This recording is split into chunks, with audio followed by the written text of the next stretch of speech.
las imágenes en tórax, ¿ya? Para que puedan ustedes organizarse un poco a la hora de evaluar los casos, ¿no?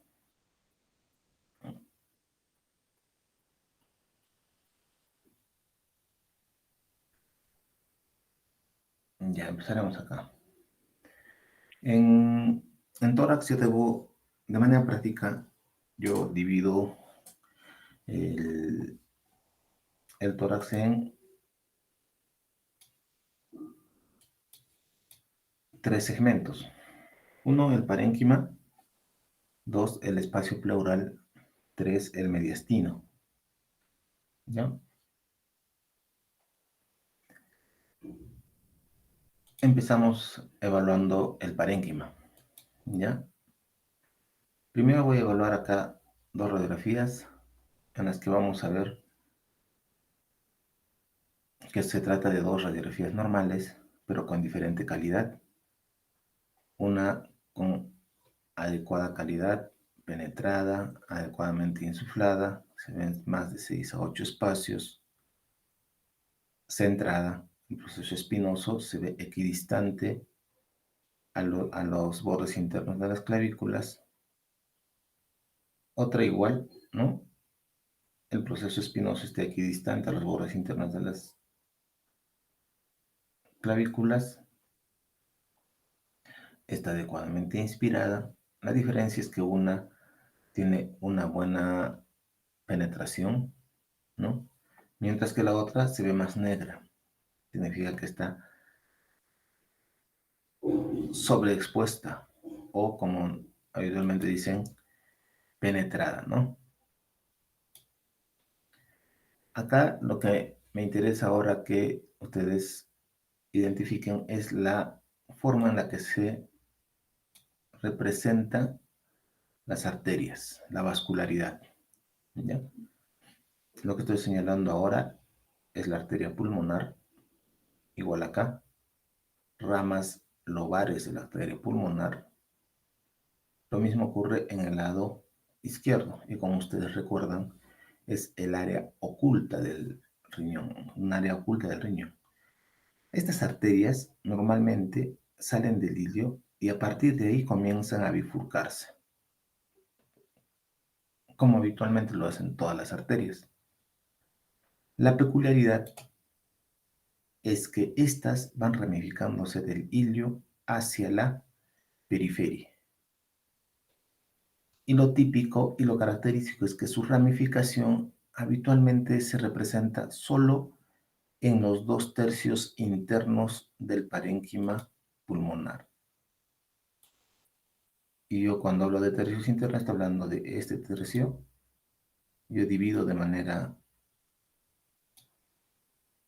práctica el parénquima en un tercio interno, un tercio medio y un tercio externo. Entonces, las arterias, yo voy a ver que se ramifican habitualmente hasta el tercio medio. Hasta ahí es donde yo voy a poder visualizar las ramas de la arteria. Más allá del tercio medio, habitualmente yo no voy a visualizar las ramas. Entonces, de manera práctica, cuando yo evalúe la vasculatura pulmonar y yo vea que estas ramas pasen hacia el tercio externo, yo voy a pensar en dos situaciones. Una, que el paciente está con hiperemia pulmonar, es decir, que la vasculatura pulmonar está prominente, está dilatada, y esto se ve generalmente en etapas iniciales de congestión pulmonar. O dos, el estudio se realizó en fase expiratoria. Entonces, para eso yo voy a contar los espacios intercostales y voy a ver que existen menos de 6 espacios intercostales. Entonces, en esa situación también podría haber algo de vasculatura en la periferia del pulmón. No es frecuente, pero sí puede darse esa situación. Entonces, importante que yo aprenda a reconocer cómo es que la vasculatura pulmonar se va bifurcando desde el ilio hacia la periferia. ¿Por qué razón es importante también esto? Porque en algunas ocasiones vemos la vasculatura pulmonar y tenemos el problema de confundirlo con el patrón intersticial, ¿ya? Entonces, eso es muy frecuente, que nos digan, ¿qué ves acá? Y nos digan, ah, hay patrón intersticial. Entonces, a partir de ahora, antes de hablar de un patrón intersticial, tengo que saber diferenciar la vasculatura pulmonar normal de un probable patrón intersticial, ¿ya? La prominencia de la trama vascular también te da patrón intersticial, ¿ya? Pero el patrón, eso lo voy a catalogar así cuando yo vea vasculatura en el tercio externo y esté la placa bien inspirada. Esa es una buena radiografía. Entonces, ahí yo hablo de prominencia de la trama vascular, hablo de una probabilidad de una congestión pulmonar en estadio inicial, estableciéndose. Lo mismo va a ocurrir acá. Es una placa de mala calidad, sobreexpuesta, en la que también se grafican algo de las arterias y, al igual que en el caso anterior, en la periferia, siendo una placa de mala calidad, tampoco se ve la vasculatura pulmonar. Muy bien. Luego, en la clase teórica y en la mayoría de los libros, si no es en todos, ustedes van a encontrar que en el parénquima pulmonar se va a hablar de estos cuatro patrones, ¿no? Del consolidado alveolar, del patrón intersticial, al consolidado alveolar también se le dice simplemente consolidado, el patrón intersticial, la atelectasia y el nódulo masa. Eso es lo que ustedes han discutido en clases. Por mi parte, yo he enumerado acá otras lesiones, no vamos a llamarles patrones, otras lesiones que también se pueden encontrar en el parénquima pulmonar. Una de ellas es la bronquiectasia, la cavidad, la bula, el neumatocele y el quiste. ¿De acuerdo? Entonces, cuando yo evalúe el parénquima pulmonar y vea una lesión, primero yo debo pensar, ¿es esta lesión constituye un patrón alveolar? ¿Constituye un patrón intersticial? ¿Un nódulo masa o una atelectasia? Si no cumple con criterios de alguno de estos patrones, entonces diré, se trata de una bronquiectasia, una cavidad, una bula, un neumatocele o un quiste. Entonces, de manera práctica, yo debo memorizar, recordar este grupo de lesiones que puedo encontrar en el pulmón. ¿De acuerdo? ¿Cuál es la diferencia? ¿Por qué estos no son catalogados como patrón? Porque, fíjense, cuando yo hablo de consolidación,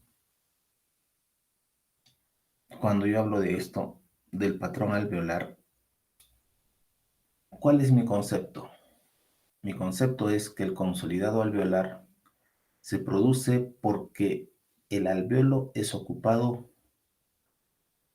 por algún tipo de contenido que puede ser líquido, generalmente exudado en las neumonías, que puede ser sangre en los pacientes que han tenido contusión pulmonar, sangró y la sangre se entra al espacio alveolar.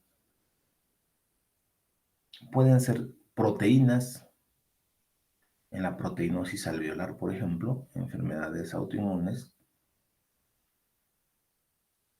Pueden ser células en los casos de los tumores, el cáncer.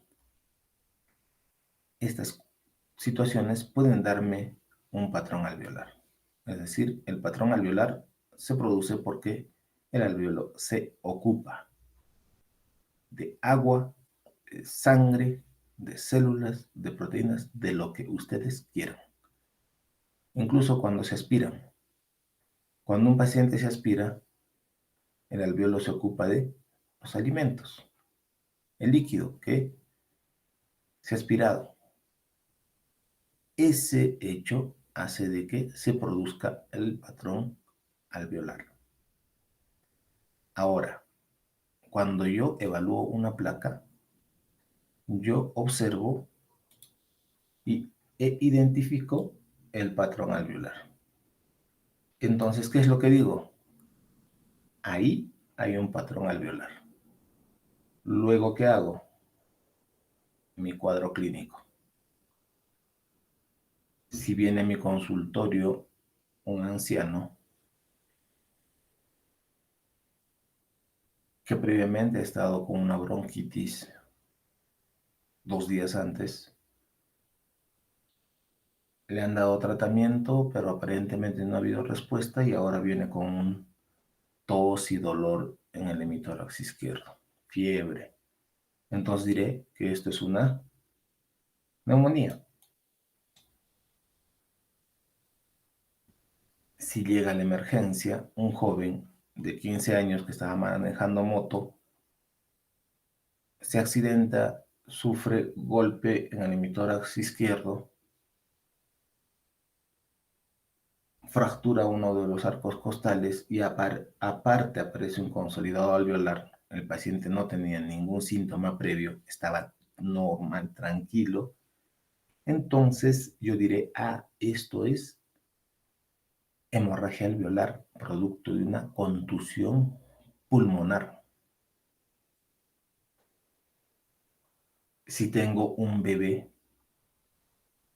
que ha estado amamantando y se aspira y viene con esto, yo diré, es una neumonitis química. Entonces, en conclusión, el patrón alveolar representa el compromiso del alveolo, del espacio alveolar, que puede ser por exudado, sangre, células, y cómo voy a interpretarlo, cómo voy a definirlo, va a depender del cuadro clínico. Lo mismo va a ocurrir con la telectasia. Entonces, yo voy a aprender a identificar atelectasias. Voy a ver atelectasias. Y cuando encuentre las atelectasias, yo voy a decir, yo sé que la atelectasia se produce básicamente por 3 razones. Una, primero recordaré pues que la atelectasia se trata de el colapso de los alveolos. Las paredes de los alveolos se pegan. ¿Por qué razón? Porque no ingresa aire al alveolo. ¿Cuáles son las razones para que no ingrese aire al alveolo? Una, puede ser que el bronquio, fíjense acá cómo se ve el bronquio, viene así, y fíjense acá cómo se ve el bronquio.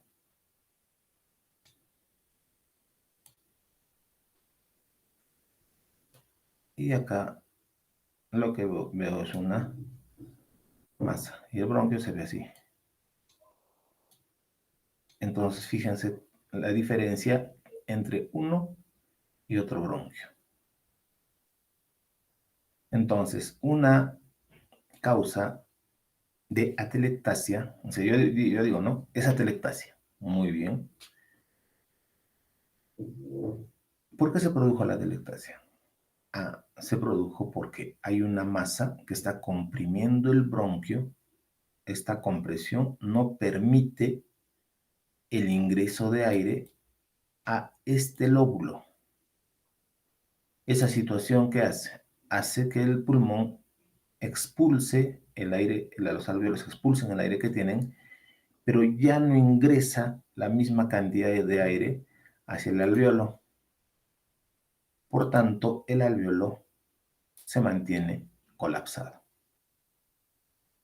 Entonces, cuando yo veo atelectasia, digo, ¿habrá alguna lesión que está comprimiendo desde fuera el bronquio y está produciendo esta atelectasia? Si es así, a esta atelectasia le diré que es una atelectasia compresiva, porque hay una compresión externa a la vía aérea que está condicionando esta atelectasia.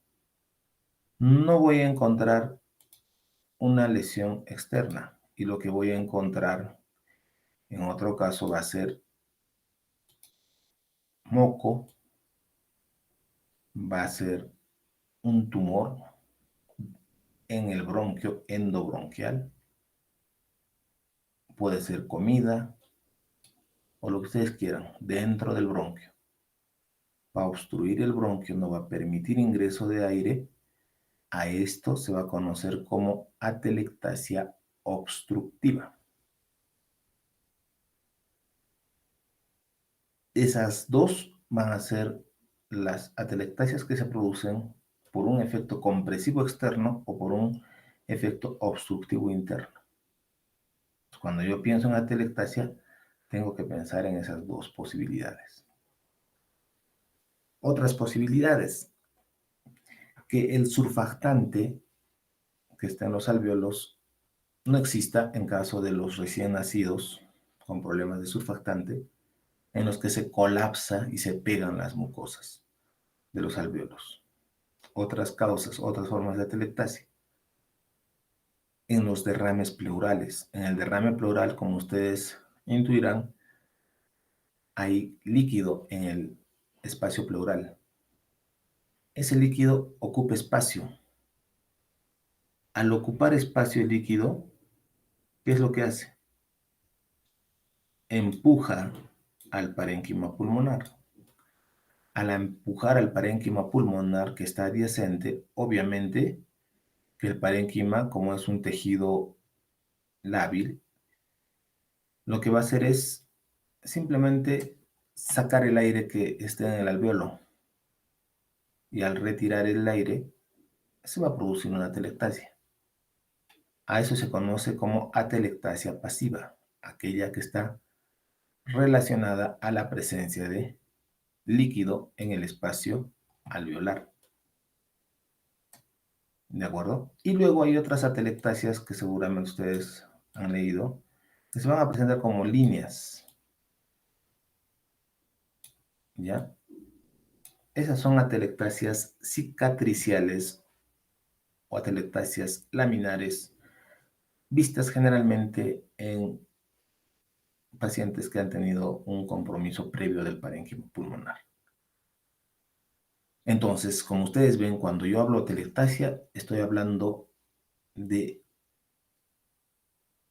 un problema compresivo del bronquio, obstructivo del bronquio, un tema de derrame pleural o un tema secular. Entonces, cuando yo evalúo una atelectasia, tengo que buscar por qué se está produciendo la atelectasia, alguna de esas causas. El otro patrón es el patrón intersticial, en el que ya les hemos dicho cómo es que se van a dar cuenta. Acá, bueno, es una radiografía en expiración, pero siendo en expiración incluso el patrón o el engrosamiento intersticial periférico no debe observarse tan marcado como se está viendo en esta imagen. Cuando hablo de patrón intersticial, yo hablo del patrón intersticial reticular, del patrón intersticial septal micronodular, del patrón intersticial micronodular. ¿Y por qué se produce el patrón intersticial? Es por compromiso del intersticio. Normalmente los alvéolos están divididos entre sí por septos interlobulillares, ¿no es cierto? En estos septos normalmente están o discurren vasos linfáticos, arteriolas, vénulas. Normalmente tienen tejido conectivo en estos septos. Entonces es de entender que un patrón septal micronodular o un patrón intersticial va a estar relacionado con el engrosamiento del tejido conectivo que va a estar en los espacios alveolares. Puede estar relacionado con el engrosamiento del tejido linfático que va a estar en estos septos interlobuliares. Va a estar relacionado también con el engrosamiento de la vasculatura de los capilares, por eso les hablaba de la congestión pulmonar, que va a producir el engrosamiento de estos septos. Entonces, si se engruesa todo los septos, lo que voy a encontrar es un patrón intersticial reticular, como las mallas de pescar. Si solo se engruesa algunos linfáticos y parte del septo, voy a estar con el patrón septal micronodular. Si se engruesa la parte central o simplemente algunos vasos, voy a estar frente a el patrón micronodular. Como en la gráfica puede existir una mezcla del patrón micronodular con el patrón septal, micronodular con el patrón reticular o micronodular con el septal micronodular. Y cuando hablo de patrón intersticial, hablo de un sinnúmero de enfermedades. Hablo de fibrosis pulmonar, la neumonía intersticial usual, hablo de la neumonía intersticial no usual, ahí van a estar varias enfermedades, pero todas van a deberse a el compromiso de los septos interlobulares y de la vasculatura. También va a estar, a diferencia del patrón alveolar, pues no, que era que el espacio alveolar se ocupaba de algún líquido o de algún componente sólido. Ahora, el patrón nodular es la presencia de nódulos, ¿no es cierto? De una lesión redonda. Lo voy a diferenciar de la masa teóricamente por el tamaño. Un nódulo, como ustedes sabrán, se cataloga así cuando mide menos de 3 centímetros y se cataloga como masa cuando mide más de 3 centímetros. Estas lesiones, igual pues el nódulo masa, cuando yo digo que es un nódulo, primero pienso en cáncer. Pienso en un granuloma secular, un paciente que ha tenido tuberculosis, cuando es una lesión única. Acá pues obviamente que tengo múltiples nódulos dispersos en suelta de globos, le dicen.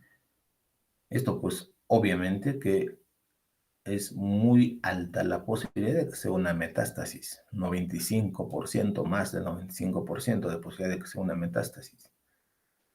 Cuando hay menor número de nódulos o cuando hay un nódulo, ahí yo pienso en una lesión maligna o pienso en un granuloma secular. Cuando hay un poco más de 1, 2, 3, pienso también en enfermedades autoinmunes, ¿no? Algunas producen lesiones nodulares en el parénquima pulmonar. Entonces, la presencia de un nódulo no me dice que es cáncer. La presencia de un nódulo me dice que yo debo diferenciar ese nódulo del cáncer. Y como ustedes recordarán, en clases previas hemos visto un nódulo con características malignas, ¿no? Tiene los bordes espiculados, tiene la cola pleural, se asemeja mucho a una estrella. Mientras que un nódulo probablemente benigno se aproxima más a una moneda, ¿no? Bordes bien circunscritos, redondo. Entonces, según sus características de un nódulo, yo voy a decir, esto se aproxima a maligno, esto se aproxima a benigno, ¿no? Entonces, como ustedes se dan cuenta, un patrón, cualquiera de estos patrones, es la representación de un sinnúmero de enfermedades y yo tengo que aprender a identificar esa probable enfermedad en función de mi cuadro clínico, en función de las mismas características de la lesión. Diferente es el caso de estas otras lesiones que le estamos colocando acá. ¿Una bronquiectasia qué es? Una bronquiectasia es una secuela. Una bronquiectasia es la dilatación de un bronquio en el parénquima pulmonar. Puede ser una dilatación cilíndrica, una dilatación quística, o sea, redonda, pero cuyo origen es un proceso ocurrido en el parénquima pulmonar, es decir, es la secuela. Puede ser la secuela de una neumonía, puede ser la secuela de una neumonía por gérmenes comunes o una tuberculosis, ¿no es cierto? La cavidad, ¿qué es? La cavidad es un quiste aéreo cuyo origen, al igual que la bronquiectasia, es generalmente la tuberculosis. Entonces, la cavidad también es una secuela. ¿La bula qué es? La bula es una lesión quística aérea, o sea, también es un quiste aéreo cuyo componente es aire, por eso le digo quiste aéreo, que se parece a la cavidad, pero ¿cuál es la diferencia? Que esta bula es un quiste aéreo congénito, o sea, nacen con eso. Es causa de neumotórax. Como diferencio en imágenes la bula y la cavidad por el grosor de la pared. La cavidad generalmente es un quiste aéreo cuya pared es mayor de 3 milímetros, mientras que la bula es un quiste aéreo cuya pared es laminar. Muchas veces no se va a ver en la imagen. Simplemente va a haber un quiste redondo bien delimitado, pero cuya pared no se va a visualizar. ¿Y qué es el neumatocele? El neumatocele se parece a la cavidad, solo que el neumatocele se produce por infección bacteriana y en niños. O sea, es un quiste aéreo que se produce en neumonía, generalmente por estafilococo, se produce en niños y su pared generalmente es más gruesa que la bula, pero menos gruesa que la cavidad. Es decir, que el grosor de su pared fluctúa entre 1 y 3 milímetros, no pasa de 3 milímetros.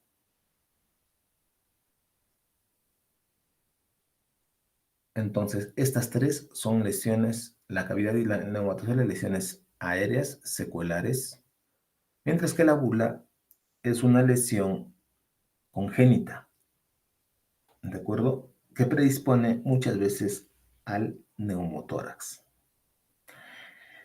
¿El quiste qué es? Podríamos catalogar el quiste como una lesión que entra dentro del patrón nódulo o masa, porque se va a parecer en una radiografía mucho a una masa.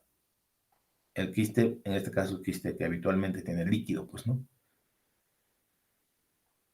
En nuestro medio muy frecuente, la diferencia del nódulo masa es que ésta tiene líquido y el nódulo masa generalmente tiene un componente sólido.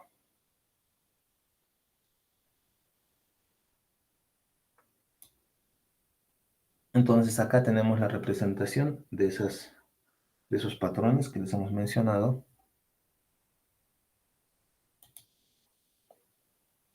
Es así como se ven las bronquiectasias en una tomografía. Son dilataciones bronquiales, ¿ya? Que pueden ser cilíndricas o de aspecto quístico. Les pongo una tomografía, ¿por qué razón? Porque una bronquiectasia no es común identificarla en una radiografía. En la radiografía se me va a hacer difícil identificar una bronquiectasia. ¿Se puede ver? Sí. ¿Siempre voy a ver las bronquiectasias en una radiografía? No.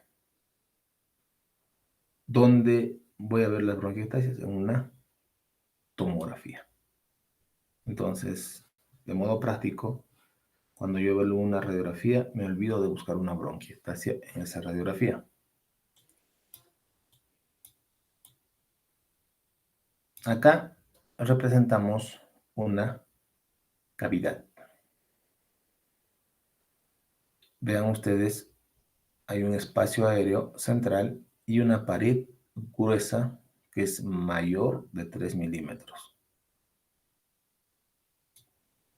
Luego tenemos en este caso una bula. Olvídense de esta parte de abajo, solo fíjense la parte de arriba, porque esta es una bula complicada. Es una bula que se ha roto y está produciendo efecto inflamatorio en el parénquima periférico. Y eso hace de que parezca que hay un engrosamiento acá, cuando no necesariamente eso puede ser líquido. Entonces una bula, a diferencia de la cavidad, tiene una pared delgada, imperceptible. Y luego tengo el quiste. Se asemeja, como les hemos mencionado, al patrón nódulo masa, o sea, puede ser catalogado fácilmente como patrón nódulo masa, no habría ningún problema. El tema es que cuando yo le hago la tomografía, el quiste tiene líquido y el nódulo masa es un componente sólido. Entonces, esa es la tomografía del paciente que tiene una bula. Y fíjense en esta región. Ahí es el punto, o esa es la zona en la que se ha roto esta bula. Entonces, esa rotura ha hecho de que se produzcan cambios inflamatorios en el parénquima adyacente, por eso da la impresión de que fuera una pared gruesa. ¿Ya? Muy bien, entonces estos son los otros patrones que vamos a ver en el parénquima pulmonar. En la tomografía también yo puedo identificar esos patrones.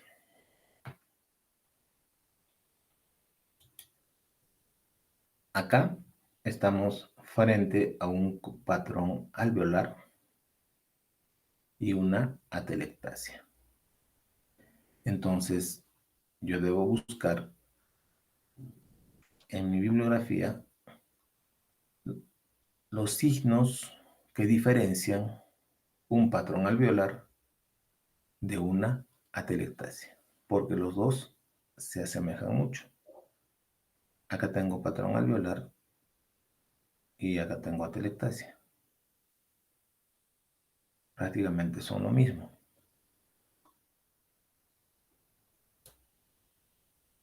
Y acá tengo también otra atelectasia. ¿Cuáles son las diferencias? La diferencia más útil es esta, que la atelectasia tiene un borde definido. La atelectasia tiene un borde definido, delimitado. El consolidado alveolar no, los bordes son irregulares. El consolidado alveolar tiene broncograma aéreo, la atelectasia no. ¿Pero qué atelectasia sí tiene broncograma aéreo? La atelectasia pasiva, esa que se produce con el derrame pleural, esa que se produce en este caso con la postura del paciente. Es un paciente que está muy mal, esto es aire en el plano muscular, el paciente es un paciente sumamente grave, entonces el paciente está en decúbito, no tiene adecuada inspiración, no ventila el bronquio, y eso hace que se produzcan atelectasias en los segmentos posteriores. Las atelectasias pasivas posturales pueden presentar bronquiectasias, pero en general el concepto es que una atelectasia no presenta broncograma aéreo, no presenta bronquios dilatados en su interior. Ese es el concepto general que ustedes van a encontrar en los textos que van a revisar, pero en la práctica van a darse cuenta que la atelectasia postural, la atelectasia pasiva, sí puede presentar broncograma aéreo y eso me dificulta su diferenciación del consolidado alveolar. Porque el consolidado alveolar de manera típica sí tiene broncograma aéreo. Entonces la ubicación, el dato clínico me va a hacer pensar en una bronquiectasia postural o en un consolidado alveolar. Típicamente o característica, si yo tengo mucha necesidad de diferenciar el consolidado alveolar de una atelectasia postural, ¿no? O pasiva, evalúo una tomografía con contraste, la atelectasia pasiva postural, todas las atelectasias captan contraste porque es tejido parenquimal colapsado. El consolidado alveolar no, porque el alveolo está ocupado por agua, por líquido. Esa agua no va a captar contraste, entonces un consolidado alveolar no va a realzar con el contraste. Una atelectasia, sí. Esa sería otra forma de diferenciar estas dos patologías. Alrededor de ese consolidado alveolar yo veo patrón en vidrio esmerilado. El patrón en vidrio esmerilado está catalogado como un patrón intersticial. ¿Por qué razón? Porque el vidrio esmerilado se produce porque primero hay un engrosamiento de los septos interlobulillares y luego hay salida de líquido así en napa, en gotitas, poquito a poquito hacia el espacio alveolar, y eso hace que esto se asemeje mucho a un patrón alveolar. Cuando el vidrio esmerilado evoluciona, genera un patrón en empedrado que también es un patrón intersticial y este evoluciona, pues si continúa su evolución, recién va a generar el patrón alveolar. Muy bien. Entonces tenemos patrón alveolar, atelectasia. Luego tenemos el nódulo o masa. En este caso, ya hemos dicho las características de la forma en la que se va a ver una tomografía. Y finalmente mantenemos el patrón intersticial. Patrón reticular con vidrio esmerilado al interior. A este patrón se conoce como patrón empedrado, ¿no? O simplemente patrón intersticial, ¿no? Patrón intersticial. El patrón intersticial tiene diferentes formas de presentarse. Se presenta solo con un engrosamiento de los septos interlobulillares. Fíjense acá cómo se engruesa el septo interlobulillar.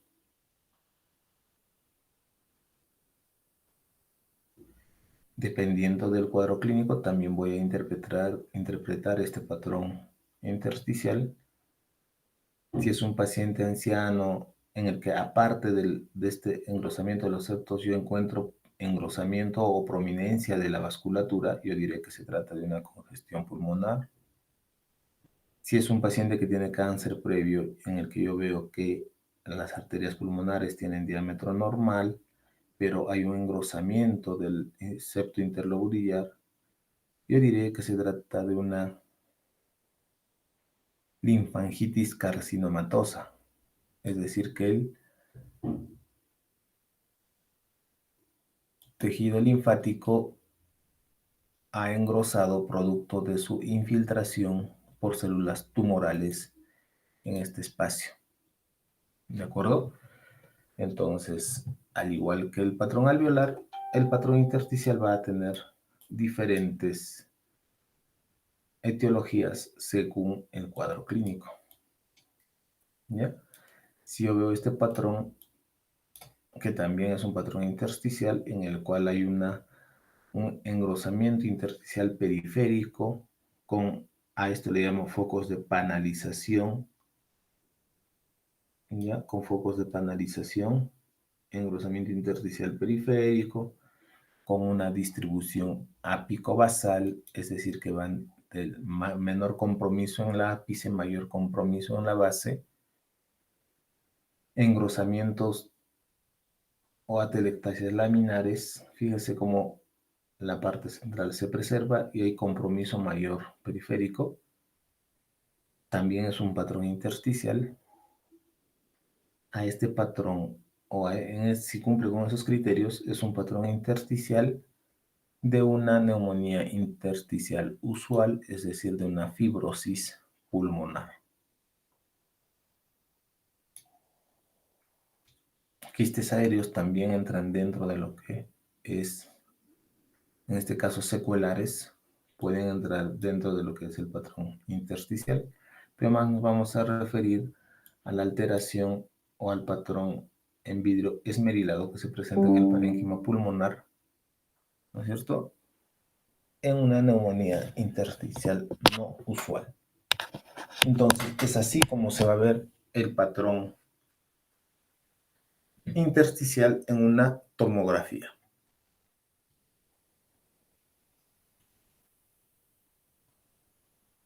Luego, ¿cómo se va a ver en una tomografía la bronquiectasia? Ya hemos visto previamente.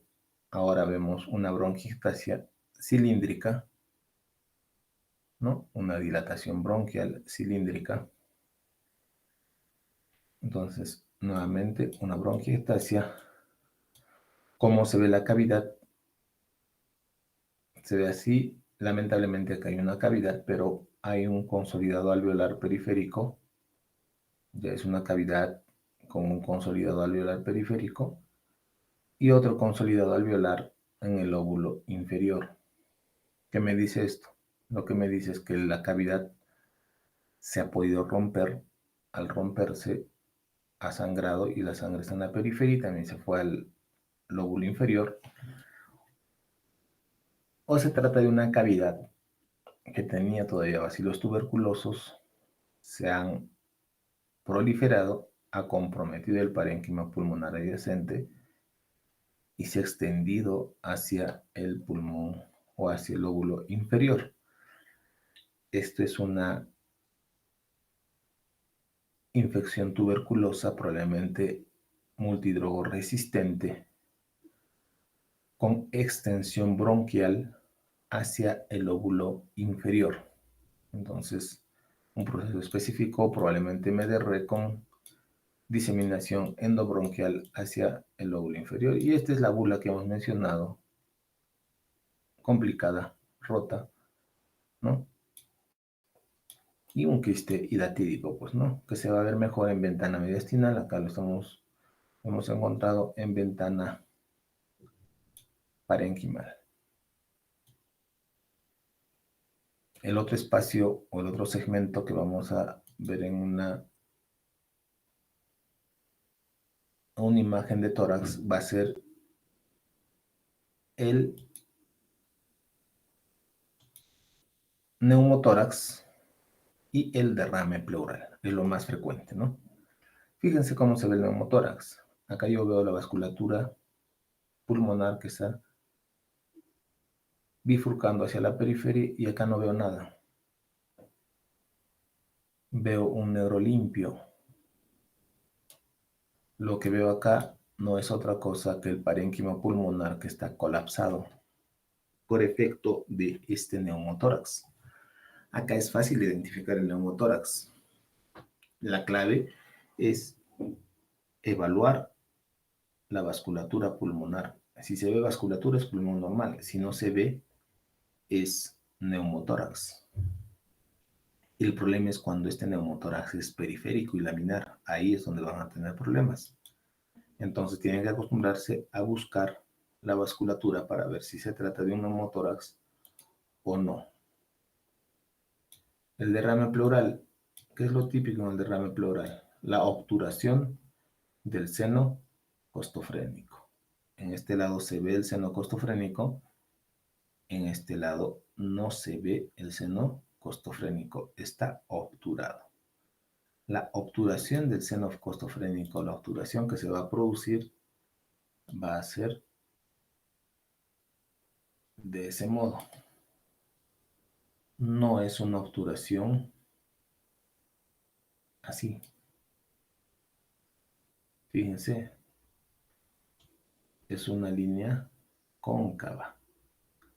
Ahí yo hablo de obturación y de efusión pleural. Cuando yo veo una convexidad, puede ser debido a que exista masa a este nivel, debido a que el paciente tenga una parálisis diafragmática, que esté en UCI, que no pueda respirar y que simplemente el diafragma está subido. El seno costofrénico se respeta. Entonces, esta obturación me habla de derrame. Esto me habla de parálisis diafragmática o una tumoración parenquimal, si es en el lado derecho, una tumoración hepática.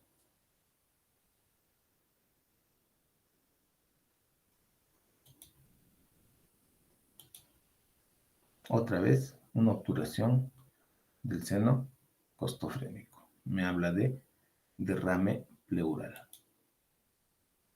Como se ven en tomografía, el derrame pleural idealmente se evalúa en ventana mediastinal, es donde voy a poder diferenciarlo de las atelectasias, porque algunas veces los confunden con atelectasias. Se ve una sustancia de densidad líquida. En los aspectos posteriores, como se ve el neumotórax, a diferencia del derrame pleural, se evalúa mejor en una ventana parenquimal. Voy a diferenciar el aire que está rodeando a los pulmones, ¿no es cierto? En ambos lados, en este caso, también hay neumomediastino, esto es aire en el mediastino, aire en el mediastino, y también hay aire en el espacio o en el plano muscular, un enfisema en plano muscular. También hay, fíjense, aire en la cavidad abdominal. ¿No? Es un paciente seguramente con un estado clínico muy, muy grave. Fíjense, acá también hay enfisema en región cervical. Entonces, el neumotórax, el derrame pleural se evalúa mejor en una tomografía con ventana mediastinal, mientras que el neumotórax se evalúa mejor en una ventana parenquimal. El neumotórax y el derrame pleural se pueden combinar. Cuando hay aire y líquido, se produce un nivel, el nivel hidroaéreo. Este nivel hidroaéreo se produce generalmente cuando hay una lesión quística que se ha roto, o un paciente que ha tenido un accidente de tránsito y está sangrando y a la vez ha habido salida de aire, ¿no? El hidroneumotórax. Hidroneumotórax, ¿no? Hidroneumotórax. ¿De acuerdo? Y finalmente el mediastino, ¿no? El mediastino, masas sólidas a nivel mediastino, ensanchamiento del mediastino, pérdida de la configuración de la silueta cardíaca. Se le hace tomografía a este paciente y se encuentra una lesión mediastinal, una masa sólida en el mediastino, ¿no? Las lesiones mediastinales. Ahí tienen ustedes sus mnemotecnias, ¿no es cierto? Mediastino anterior, linfoma, el timoma, mediastino posterior, los tumores neurogénicos, ¿no es cierto? Y otra presentación típica que vamos a encontrar en una radiografía, que algunas veces pasa desapercibida, es esto, el alas de gaviota. Esto es aire en la cavidad abdominal, ¿ya? Y esto que estoy pintando ahora es el diafragma. Normalmente el diafragma no se tiene por qué ver en una radiografía. Cuando yo veo el diafragma es porque hay aire en el pulmón y hay aire en la cavidad abdominal. Y estos generan una interfase que en este caso va a ser el diafragma que si es en ambos lados se conoce con el nombre de signo de alas de gaviota, y esto se produce en un neumoperitoneo, aire en el peritoneo. Por tanto, yo debo deducir de que hay una lesión en la vía digestiva, o simplemente ha sido un paciente que ha sido operado, han hecho neumoperitoneo para operarlo y ha quedado aire en la cavidad peritoneal. Muy bien, preguntas.